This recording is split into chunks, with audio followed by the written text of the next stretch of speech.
Je prends le temps de quelques instants pour me présenter. Je n'ai pas un titre pour vous donner de l'information, alors il faut que je le fasse autrement. Je suis une personne autiste. Je fais de la recherche depuis 10 ans dans les domaines de l'inclusion, que ce soit les soins, l'hébergement, le travail. On me qualifie de co-chercheur. La différence avec ce que vous avez entendu ce matin, c'est que je n'ai pas à remercier d'institutions ou d'organisations. Je n'ai pas non plus de diplôme universitaire. Et je fais juste 17 000 par année. Parce que je suis inapte à l'emploi. On me considère comme une personne avec des accommodements déraisonnables pour l'entreprise privée, mais aucun problème à vous faire payer 70 000 à 100 000 par année pour que je puisse avoir des services de votre part, plutôt qu'être un payeur de taxes avec un salaire. J'ai quand même un début de formation en relations industrielles. Ça tombe bien, on parle de l'emploi. Je ne suis pas un professionnel de la santé, je vous l'ai dit, je ne suis pas un travailleur et je ne suis pas non plus un conseiller en relations industrielles. L'autisme et l'emploi, si on fait un portrait rapide, c'est 10 à 15 des personnes autistes qui sont en emploi. Comparativement, c'est plus de 25 des personnes avec une déficience intellectuelle. Donc, si on fait un peu de maths en extrapolant, on peut prétendre que c'est presque 3 fois plus d'emplois chez les personnes en déficience intellectuelle que chez les personnes autistes. Et les personnes autistes ont probablement un des plus bas taux d'emploi au Québec. Quand on arrive à avoir un emploi, c'est souvent un emploi très précaire, surqualifié et avec une faible rémunération et peu d'avantages sociaux, un peu comme beaucoup d'autres groupes minoritaires. On entend souvent pour le refus d'inclure une personne autiste dans un milieu d'emploi, c'est le coût. Mais ce que nous apprend les études sur le sujet, c'est que 50% des personnes autistes ne représentent aucun coût supplémentaire pour l'entreprise.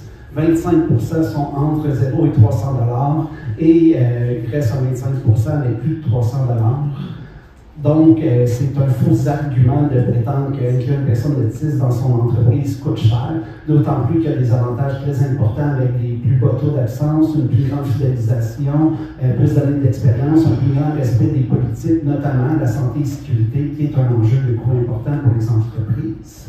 Et pour notre sujet d'aujourd'hui, en lien avec la technologie, ce qu'il faut comprendre, c'est que bien souvent, il existe déjà cette technologie-là dans les entreprises. C'est comment on l'utilise et comment elle est respectée dans les demandes de la personne autiste. Alors, c'est beaucoup plus un enjeu d'ouverture d'esprit, de respect et de bienveillance.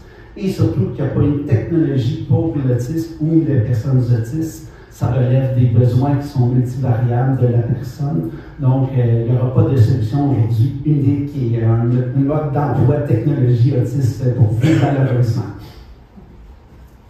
Les défis dans l'inclusion à l'emploi, ça démarre bien avant l'inclusion et l'intégration en emploi. Ça se passe à toutes les étapes de la GRH, qu'on pense au recrutement, la sélection, l'accueil et l'intégration. Et je vais vous parler un peu des différents défis que j'ai relevés dans ces différentes étapes-là, ainsi que quelques solutions technologiques qui peuvent vous aider. L'enjeu dans le recrutement et surtout dans le marché caché, puisqu'on sait qu'à peu près 80% des emplois n'ont pas d'affichage et que c'est une question de relation. Quand on est une personne autiste et qu'on a des défis de relations de communication sociale, le réseau social est faible et donc l'accès au marché du caché est très faible.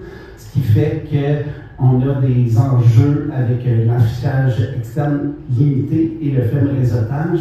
Et on pourrait utiliser des solutions technologiques pour pallier à ça, ne serait-ce qu'un affichage dans des médias sociaux plutôt que des sites plus spécialisés ou reconnus comme Emploi Québec ou autres. On pourrait même envisager de créer une plateforme sociale de partenariat, de pair aidance, de recrutement spécialisé pour des personnes avec des besoins particuliers, où le réseautage se fait dans cette plateforme-là et où on a accès sans un processus administratif qui peut être trop complexe, demandant en heures pour publier son Emploi Québec avec des effets plus ou moins bénéfiques à un bassin de population. Quand on est dans la sélection, l'affichage de poste est souvent un objectif puisque les termes ne vont pas nécessairement les mêmes choses pour les personnes autistes que le professeur en GRH ou le cadre qui a fait la description du poste. Un exemple que je vous donne, quand on parle de bon service à la clientèle, ça veut rien dire. Est-ce que vous voulez qu'on soit entre gens, qu'on soit empathique ou autre chose, qu'on sache compter et remettre l'argent adéquatement au niveau monétaire? Ça englobe toutes des notions de bon service à une clientèle, mais ce bon service à une clientèle, ça ne dit pas ça. Et pour ça, les IA peuvent nous aider à faire la vulgarisation. Ça a déjà été un peu... Je me suis déjà amusé à tester un peu et ça fonctionne quand même bien avec les IA qu'on connaît. Les CV, on a souvent des billets par rapport aux références, à l'apparence, à l'ordre, à la structure. Et comme les personnes autistes peuvent avoir des critères un peu différents sur ces normes-là, sociales et culturelles, on peut biaiser la sélection du CV par rapport à ça. Et ici, l'IA pourrait faire un traitement de façon objective et impartiale par rapport à nos critères versus les CV reçus. L'entrevue d'embauche représente un enjeu pour toutes les règles sociales, l'environnement, les questions, la communication verbale. On a une entrevue pour faire la gestion, si on veut, du savoir-être de la personne et les études démontrent que la première impression qui laisse les personnes autistes est toujours négative comparativement à une personne neurotypique. Et c'est vraiment dans le non-verbal, dans l'apparence que c'est jugé, parce que si on met ces entrevues-là en verbatim écrit et on les fait juger, sans évidemment donner le diagnostic de la personne ou si elle est neurotypique, on va arriver avec des jugements équivalents. Donc, quand on vous parle et que vous écoutez seulement ce qu'on dit, on est très similaire à vous au niveau de la première impression. Mais quand vous nous voyez, vous avez un jugement négatif à notre égard, et ça se fait même sur des phrases très courtes et en quelques secondes. Autrement dit, faire une entrevue, pour moi, je pars pas mal perdant avant de commencer. Et en plus, vous avez des fois des questions ou des informations qui peuvent vous sembler utiles et claires, mais qui ne sont pas pour moi. La fameuse question, tu te vois où dans 5 ans? Ben là, dans 1800 quelques jours, entre je suis mort et j'ai commencé un post-doctorat, je ne sais pas trop, là, l'avenir me le dira. Vous voulez savoir quoi? Donc, il y a des questions comme ça qu'on formule qui peuvent nous sembler claires, qui peuvent nous sembler d'avoir une information pertinente, mais qui ne sont pas comprises comme on s'y attend par des personnes autistes, et ça fausse l'entrevue. En plus, dans l'accueil et l'intégration, une fois qu'on a réussi à embaucher quelqu'un qui est autiste parce qu'on le veut, puis qu'on a mis beaucoup d'efforts et qu'on a utilisé des politiques d'inclusion, on a quand même nos enjeux dans l'accueil et l'intégration avec la stigmatisation.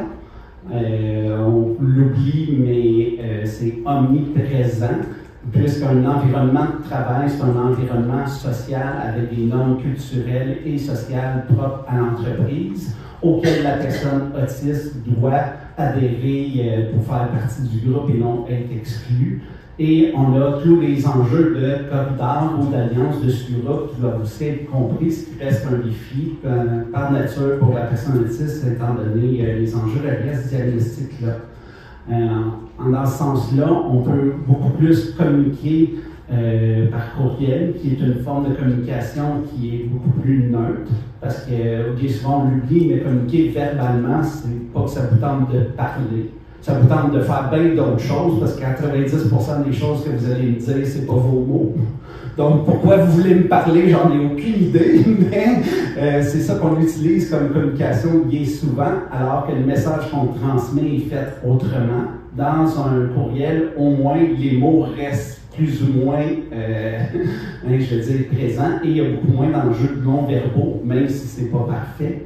Dans les règles sociales, comment on fonctionne dans l'entreprise, comment on a nos dynamiques, on peut faire traduire ça par une intelligence artificielle pour avoir un langage beaucoup plus objectif et précis et clair dans la description. Et dans les accommodations, je vous l'ai dit au début, c'est une question de respect des besoins technologiques beaucoup plus que d'utiliser une technologie spécifique.